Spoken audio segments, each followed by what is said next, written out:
This past week, Texas has faced flooding on a scale that's hard to even imagine. The death toll now stands at least 67, including 21 children, with dozens still missing. The worst-hit area is Kerr County, a place that until now was known more for its peaceful rivers and summer camps than for tragedy. Let me take you to the heart of this story, Camp Mystic. It's a nearly century-old Christian girls' camp on the banks of the Guadalupe River. Last Friday there were about 750 children at the camp, all excited for a summer of adventure. And then disaster struck. At around 4 a.m., after a night of relentless rain, the river swelled by more than 20 feet in just 90 minutes. Cabins were swallowed by water. Parents woke up to frantic phone calls, not knowing if their children were safe. Rescue teams rushed in, but were battling both the rushing water and chaos. Right now, 11 girls and a counselor from Camp Mystic are still missing, and for their families, every minute is pure agony. Search and rescue teams, including 14 helicopters, 12 drones, and hundreds of people, are working non-stop. The U.S. Coast Guard, FEMA, and local volunteers are all pitching in, combing the debris for any sign of life.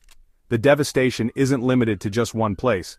Across Texas, at least 70 people have lost their lives so far. Travis County, Burnett, Kendall, Tom Green, Williamson, all these communities are counting the toll, mourning loved ones, and searching for those still unaccounted for. To put things in perspective, President Trump has issued a major disaster declaration. Federal resources are pouring in, but for many, it's too late. Even Camp Mystic's beloved director, Dick Eastland, who led the camp for decades, is among the dead.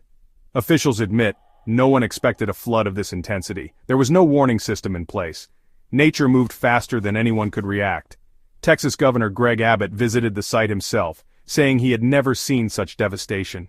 Water reached the very tops of the cabins, washing away almost a century of memories in minutes.